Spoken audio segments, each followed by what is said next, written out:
Just a few quick housekeeping notes and reminders for you all. Please use the chat feature or your raise hand button to ask questions at the end. Please keep your audio muted during the presentation, and please click live transcript to view closed captioning if you wish.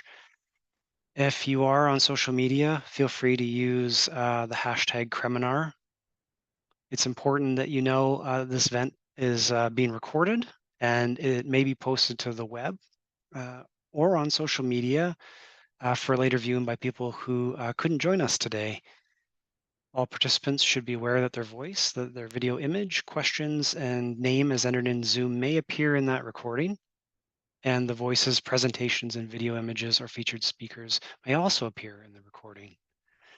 So thank you very much for bearing with me as I go through those housekeeping notes.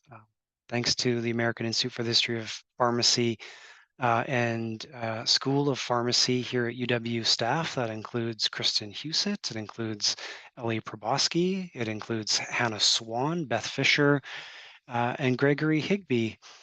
Apologies if I've missed anyone. I don't think I have. Also, thanks to the AIHP Board of Directors for being involved and showing up to these events. And then thanks to the Erdang Lab for some financial support for this.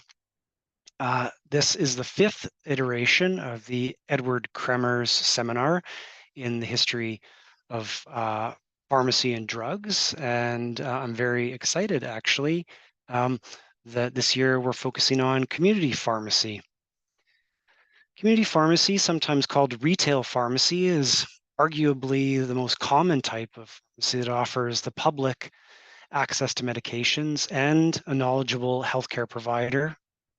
A community pharmacy or drugstore also acts as a healthcare facility that's responsible for the provision of pharmaceutical services, and many, if not all, community pharmacies provide medicinal goods only available with a prescription and then those that can be purchased over the counter. Community pharmacists, for their part, are considered to be the most accessible health professionals to the public, as they are available to provide personalized advice about health and medication on a walk-in basis or with an appointment.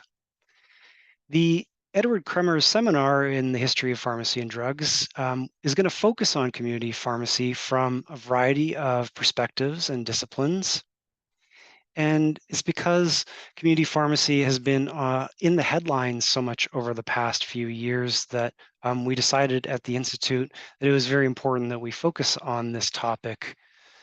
The pharmacy space overall was forced to reckon with mental health fatigue, with strikes, with layoffs, with discussions around pay, with store closures, as well as discussions around large pharmacy chains' role in the opioid epidemic and pandemic, and the role of chains and PBMs and how it impacts community pharmacy. So there are a variety of contemporary hot button issues that are going to be discussed a little bit today, but I'm mostly going to leave that up to our other excellent speakers that are going to come up later this week. With appropriate context and understanding of community pharmacy in the past, at the Institute, we feel that policymakers and health system leaders may be in a better position to address critical future areas of debate, such as labor pressures, such as the scope of pharmacist services and responsibilities, such as PBM reform measures, and other issues that we may or may not get to in this seminar has to do with the role of artificial intelligence and maybe even digital therapeutics in pharmacy settings. The image that you see before you is from the early 1950s. What you see is an advertisement really for a pharmacist and to get into pharmacy school. And essentially, this particular advertisement that featured in the pages of Chain Store Age and American Druggist was suggesting that the pharmacist played an important role in the community, and I thought it was appropriate to show you to start off. So it's no exaggeration to say that nearly all Americans have stepped foot in a pharmacy, and yet the ways of thinking and discussing pharmacy and pharmaceuticals are rapidly evolving. I've mentioned already the scope of responsibilities have come into question, having to do with COVID-19 and the pharmacist role on the front lines. Then there's discussion of business models and how PBMs are featuring more within the pharmacy space and impacting the role of the pharmacist's ability to, in the independent setting and community setting. Then, of course, we have to think through in 2023-24 the role of fatigue and the ways in which mental health has really sort of garnered attention. With my talk today, I'm going to try, if possible, to offer some context related to community pharmacy, to do some level setting. My aim isn't to demonize or blame any particular part of the pharmacy world. My aim today is to maybe provide some background that will prime you for the upcoming talks later this week. The majority of my talk is going to focus on the post-war period, and historians generally agree that that's 1945 through 1968. And during that particular phase in American history, the community pharmacy, first of all, hasn't been given enough attention. It simply hasn't been the focus of significant historical analysis, which is a shame, quite honestly, because the community pharmacy has served various commercial, medical, cultural roles in American life, from offering a place to have a soda fountain drink to providing a space for sit-ins and protests. These types of businesses, community pharmacies, have acted as cornerstones, key sites of civic engagement and growth, and as well as at times symbols of division or inequality that I think it's very important that we reckon with. And that's why I've called my talk Contextualizing the Community Pharmacy, Historical Perspectives and Problems in the Present. At the back end of this talk, which is going to run roughly 35, 40 minutes, I'm going to discuss, after I've concluded my historical overview, some problems in the present that impact community pharmacy.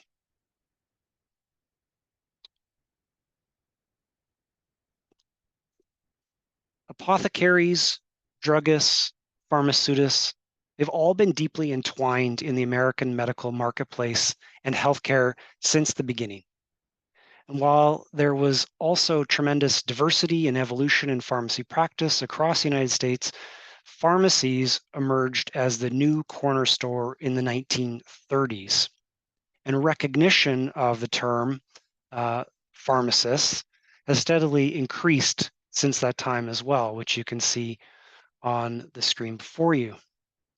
Meanwhile, with the emergence of pharmaceutical sciences and technologies, that period of the 1930s augured a new golden age of pharmaceuticals, which saw unprecedented discoveries, therapeutic revolutions, and significant financial growth for pharmacy and pharmaceutical industries.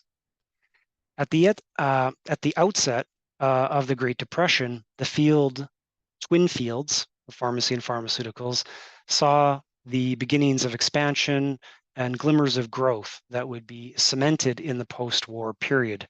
And I'll just remind you quickly that post-war period has been defined as 1945 to 1968. How community pharmacies, whether or not those are independents or parts of a franchise, negotiated with a changing business landscape and a medical marketplace after the Great Depression and after World War II hasn't been examined at length. And this is something at the American Institute of the History of Pharmacy that we're keen to do in future years. And I'll just give you a quick sneak peek that the flagship journal of the Institute, which is called History of Pharmacy and Pharmaceuticals, is soon going to launch a call for papers and a special issue on the topic of community pharmacy.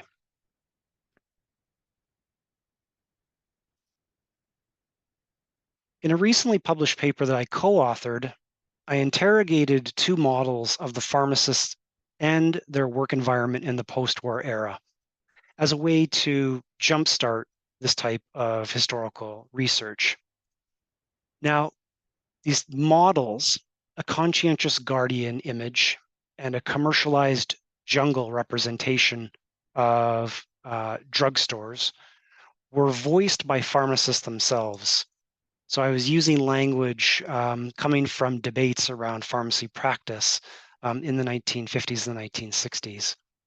These models, one, again, the conscientious guardian and the commercialized jungle, pitted professional standards and treatments against the drive for profits. And these models encapsulate the tensions that numerous pharmacists, pharmacy leaders, and business owners have felt about where and how they fit into the healthcare ecosystem. Apothecaries, druggists, and pharmacists have served as bedrocks in the business community of cities, big or small, across the United States.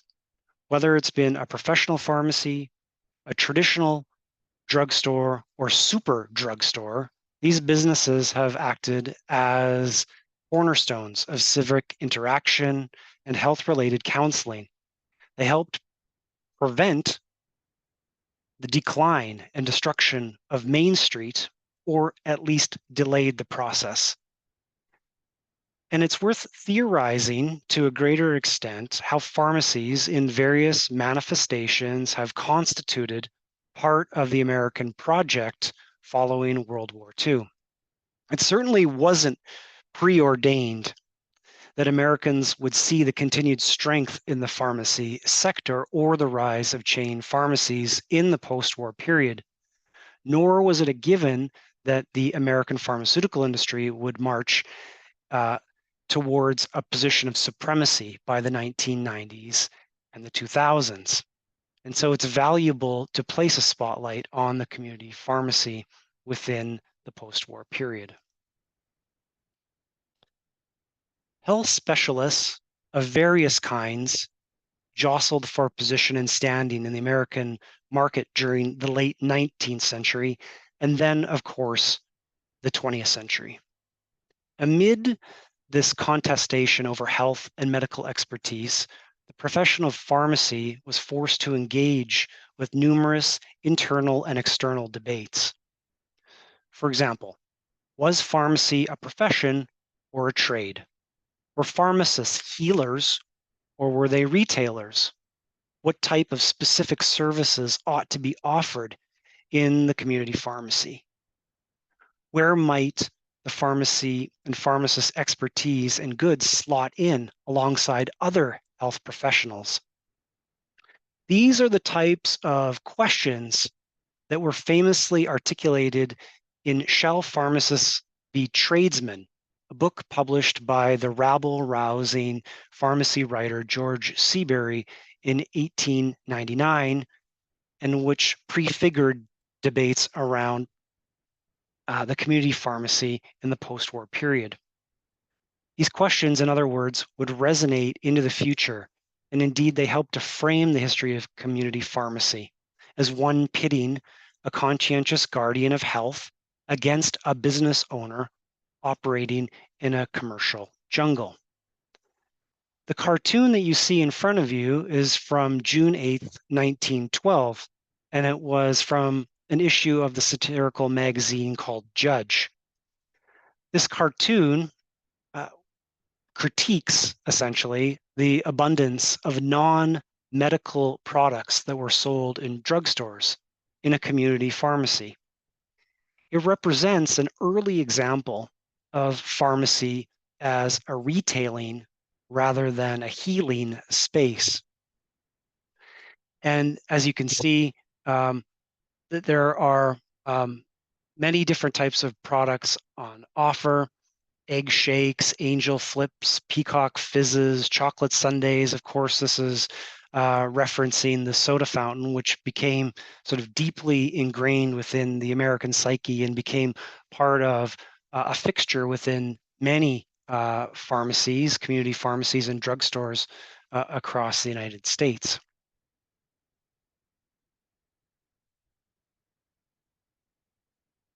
Multiple factors and issues impacted community pharmacy from the time of 1912 and before into the future. And just as George Seabury raised a number of questions in 1899 that would resonate into the future, we see many of these issues before you impacting community pharmacy prior to the 19th century and moving into the 20th century. So, for example, education and credentialing was hotly discussed, hotly debated, and evolved rapidly throughout the 20th century. The types of degrees and degree mills that were being offered for pharmacists were questioned. The 4-year and 5-year degree uh, was essentially put forward in the 1950s, which we'll discuss later. Professional status, which is clearly what I've been discussing a little bit already, was hotly debated. How does the physician versus the pharmacist operate within a medical marketplace? What is the proper roles and authorities of the physician versus the pharmacist? This uh, type of legitimacy is something that was called into question in the 1950s, 60s, which we'll come to in a moment. Science and technology were issues. I've mentioned already that there were new drugs that were coming to market after major investment during World War II. The specialization and practice of pharmacy is something that was hugely debated. And of course, legislation in the 1950s, immediately following World War II, also impacted community pharmacy.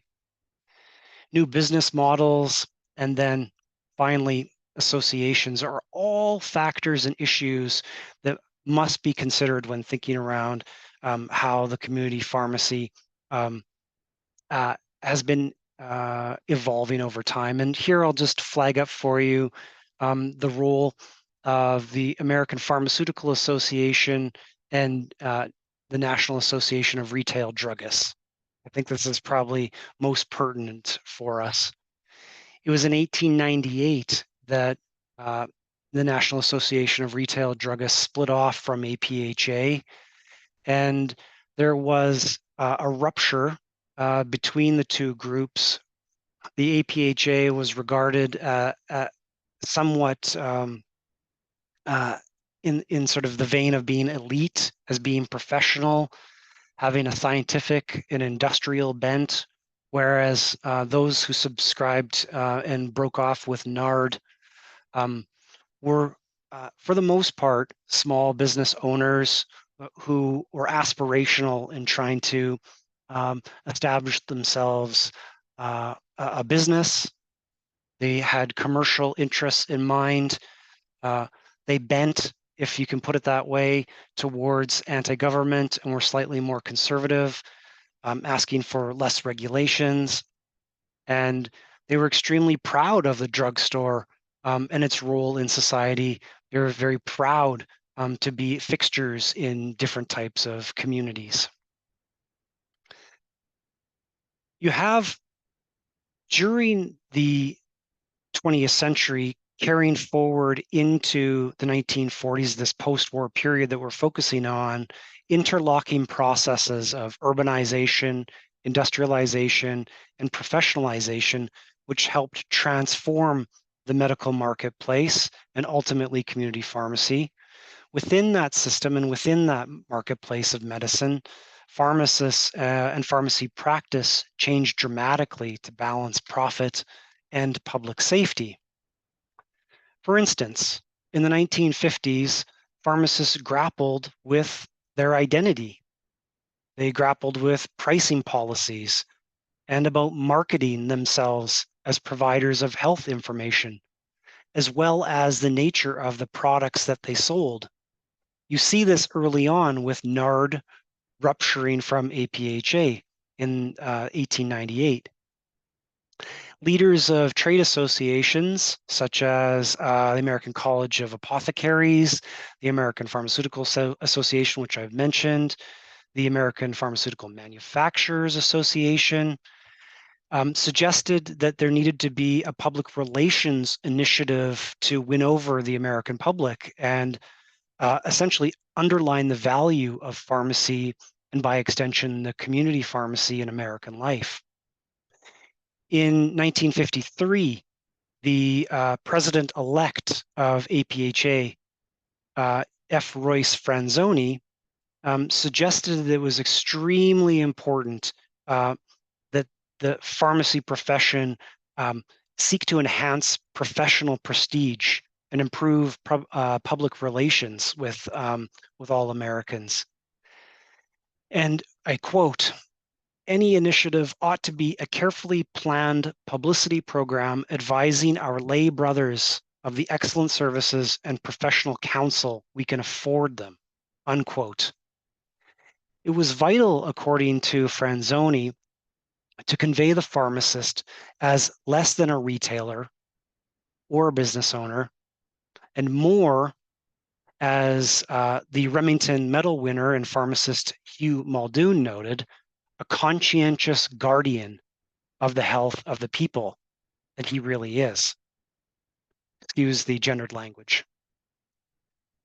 Again, related to some of the issues impacting community pharmacy that are in front of you, federal legislation mattered to the nature and consumption as well as consumerism when it as it impacted community pharmacy. So the Food, Drugs, and Cosmetics Act, the Humphrey-Durham Act, 38, 1951, really impacted community pharmacy. After significant investment and scientific advancements related to World War II, the pharmaceutical industry embarked on a protracted period of biomedical breakthroughs and unprecedented growth.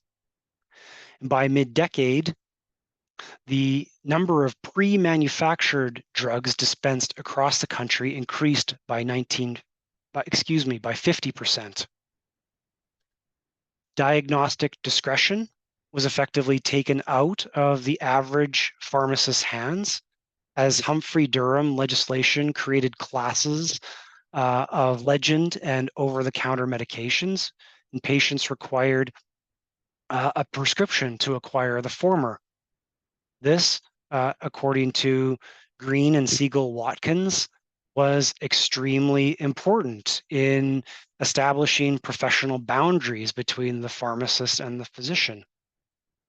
In-house compounding, essentially the creation of a unique medical preparation or drug by a compounding pharmacist, also steadily declined because of the new legislation.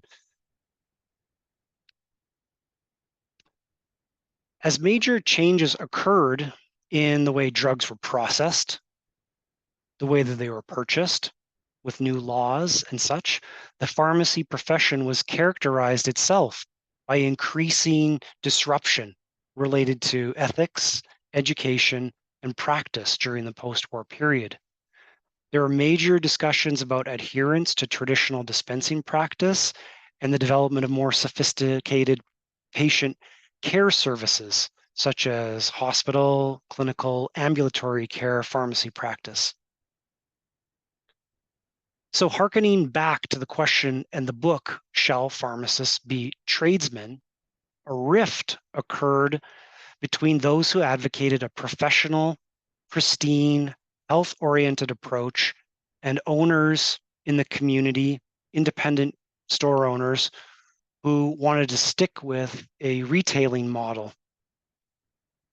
And so the 1950s, 1960s disruptions mirrored the rift between NARD and APHA in 1898. One of the leading anti-consumerist analysts of the 1960s, Donald E. Franke, held that retailing, and I quote, non-health related items was such a nauseating experience that the only term I could think of to describe these stores was commercialized jungles, unquote. And he added somewhat more damningly, and I quote, "It is these types of drugstores that debase the profession of pharmacy in America," unquote. These are the types of debates that were inherent to the community pharmacists in the post-war period. For Eugene White, who began working in 1950 at an archetypal, retail-oriented, community-based drugstore, disillusionment was inescapable. Quoting White, "After 5 months of selling lawn seed and paint, cutting glass for window frames, and dispensing a few prescription orders in between, I could no longer take it," unquote. White, who's now famous, was demonstrating an entrepreneurial and a very patient-focused spirit. He purchased his own business and he transformed his pharmacy into what he termed a pharmaceutical center. He was critical of the drugstore model in the community, which he described as unprofessional, repugnant, and unnatural. He also suggested it was not in the best interest of the patient. So here before you, you can see an image from one of White's quote unquote pharmaceutical centers. And this is in huge contrast to the modern drugstore cartoon from 1912 that was published in Judge. This, of course, is relatively clean, modern, and of course, it looks extremely professional with diplomas on the wall. It has a very business-oriented medical feel. You can see, what you can't see, rather, is on the floor, it's been cut off. On the floor, relatively near to the chair at the bottom, is a large plaque on the floor. It's a mortar and pestle, and of course, this is sort of a beacon of professionalism. It's this was an image that was used by pharmacy leaders to suggest that there ought to be a shift towards a different model in the 1960s. So those are the end of my prepared remarks, and I'm going to now show you a few more slides to give you a sense of community pharmacy in the post-war period. And then following this, I'm going to turn to the present moment. Just as a counterpoint to White's picture from 1965, here's just a stock image of a Walgreens in New Jersey in 2008, just for the sake of comparing and contrasting. What I wanted to do now, after those remarks and level setting, is provide a little bit more context for community pharmacy in the post-war period in a few different ways. The first way is through pharmacy ownership types and change over time. As you can see at the bottom, we're starting at 1950, and the period of analysis that we're focusing on here really sort of concludes in 1970 at the end of the post-war period. And during that period, you see a steady decrease in the number of independent pharmacies with soda fountains. And that's others who are specialists in the soda fountain could speak more to that change over time. What you, of course, see during this moment in time from 1950 to 1970 is independent without fountains is on the increase, and we're seeing traditional chains slowly begin to really level off a little bit in 1970 and begin to decrease afterwards. I suppose if anyone is interested in these images, I can make the slides available after the fact. Data comes from Prime Institute, University of Minnesota, American Druggist, and NACDS chain pharmacy industry profile. Now, when thinking about the ownership types and the changes in ownership types, I think it's also valuable to just reflect briefly on different types of periods in pharmacy related to specialties. Here I'm pulling from Higbee's American Journal of Health System Pharmacy, and this breakdown has been used by other historians. I'm going to actually dive a little bit more into this in subsequent slides, but what we begin to see hospital pharmacy as growing nationally in 1900 to 1945. And in the 1950s, you're beginning to see the growth of different types of specialties in the hospital setting, and then clinical pharmacy emerging in the 1960s. And it's those areas that I thought I would focus on now, just as a way of showing the impacts of these specialties on the community pharmacy itself.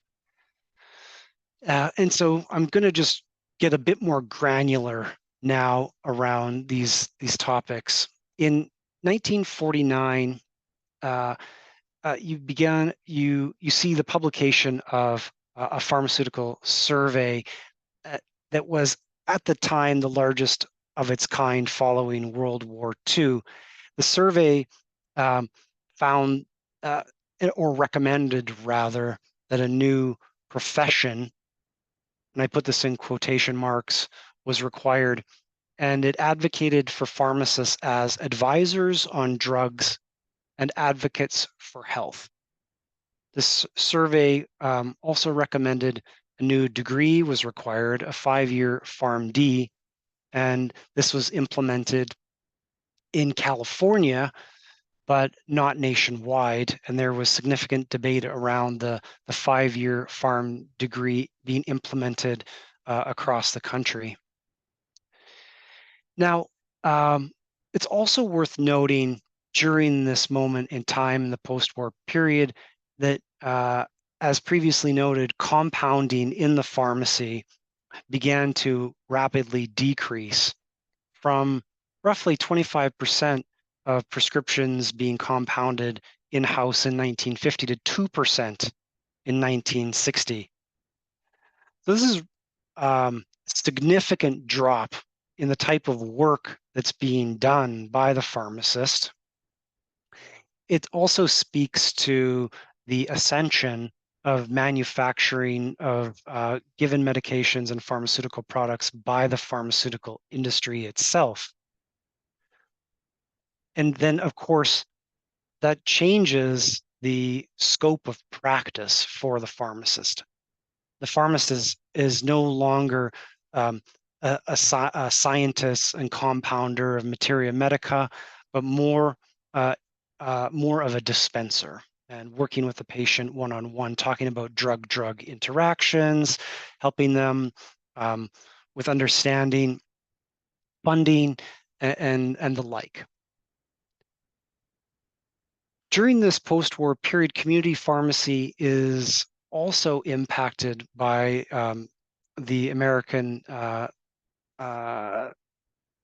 system of hospital pharmacists. Excuse me if I garbled that acronym. And this emerges out of a survey from Don Franke in 1964, where he's advocating, one of many is advocating for a different way of integrating pharmacy technicians, drug information centers, centralized intravenous admixture services, and unit dose systems into labor practices for the pharmacist. The pharmacist then is really considered to be within the hospital setting part of a larger team and a larger system.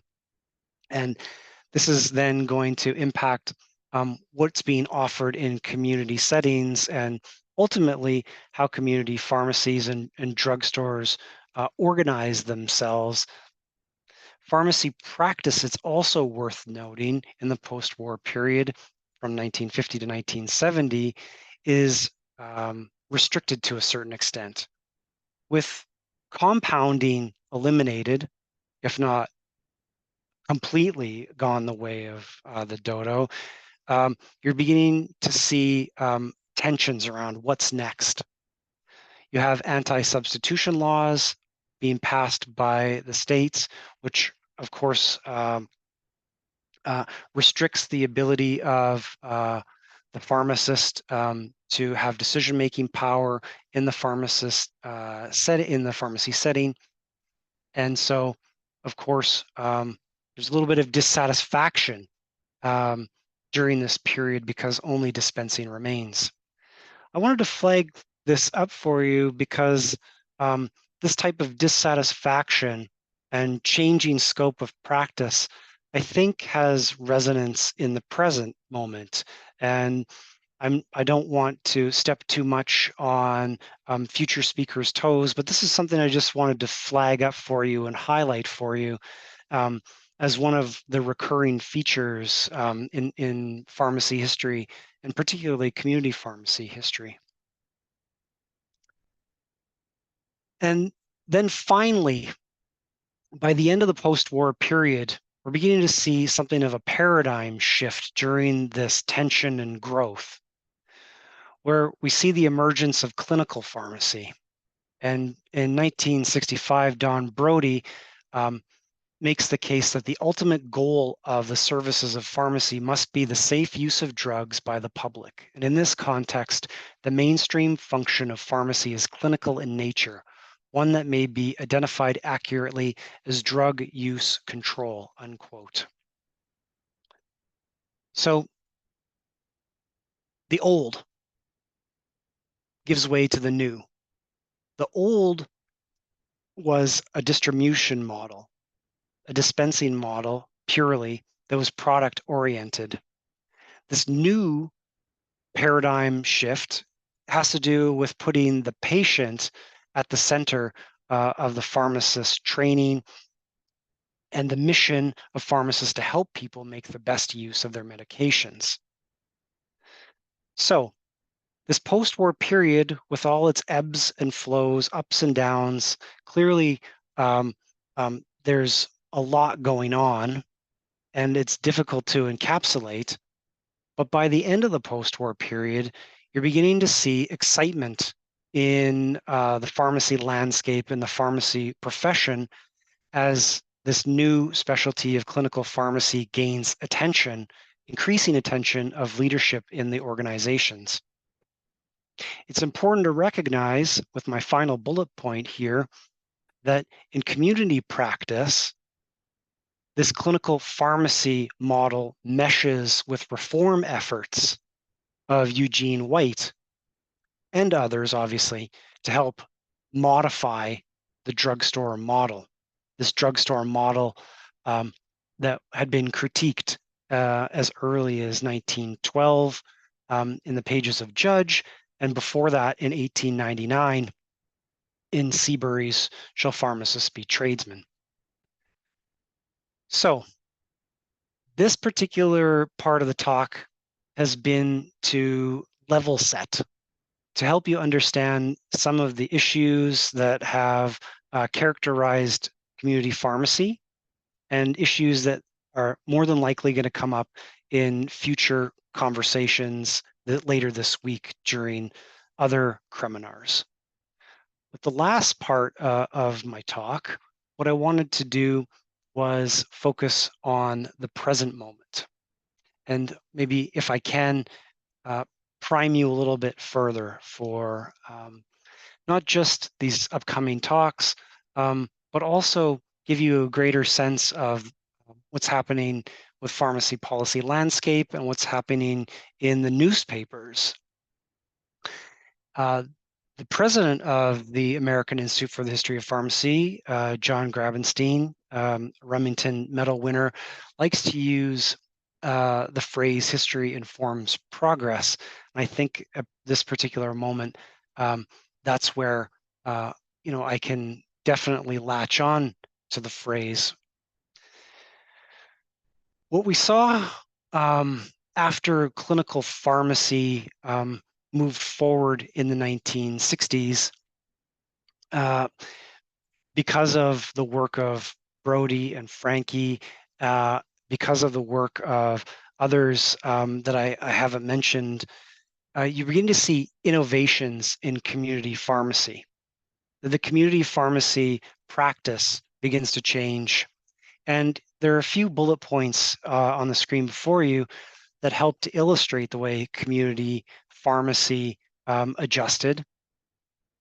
Because of that, some of those models that were established earlier. One is medication optimization. A second is chronic care management. Third is transition of care. And then a fourth is the community pharmacy as a point of care testing. Obviously, the COVID-19 pandemic clarified for many Americans just how valuable pharmacists were in offering healthcare services and as being a point of contact and a point of care. And it really helped to, I think, galvanize people's awareness around the value of the pharmacist in obviously the community setting, but in other settings as well. So that's the first point that I wanted to just make around the present moment and contemporary times. And I have a few more points to make on slightly different issues. The first has to do with pharmacy benefit managers. This has become a flashpoint for many pharmacists and for many in the healthcare space, let alone patient consumers in the medical marketplace. I mean, this particular article from March 13th, 2024, just a few months ago, illustrated that pharmacy benefit managers were middlemen that inflate prescription drug costs for insurers and consumers. Essentially, there is a lot of reform measures that are being discussed amongst leadership in Washington and elsewhere around pharmacy benefit managers and around the impact that they have on independent community pharmacists. And it seems in many of the articles that I'm reading, the podcasts that I'm listening to, that community pharmacies are being, to a certain extent, squeezed by pharmacy benefit managers.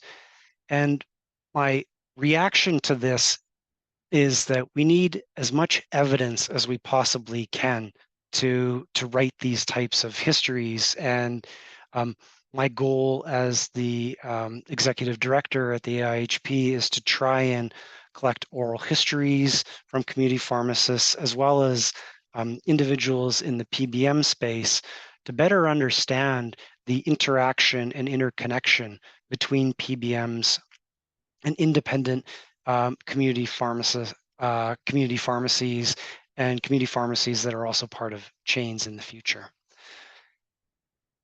The other point that I want to discuss that impacts community pharmacy in the present moment is this most recent discussion, again from March of this year, around uh, the role of the pharmacist in healthcare decision making, and particularly scope creep.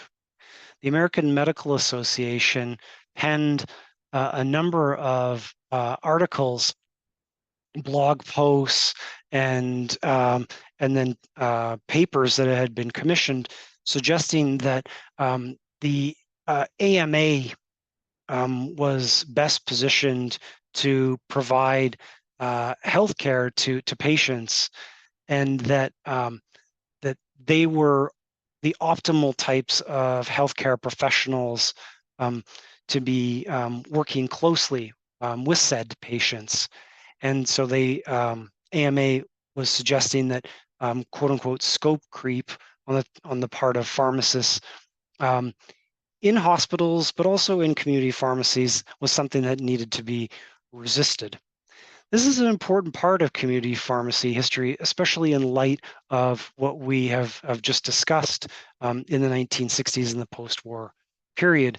And again, in the future, I'm hoping to generate more evidence through oral histories and more published histories of sort of the role of the community pharmacy working with physicians. Another hot button headline grabbing topic that's related to community pharmacy is the opioid epidemic, and multiple articles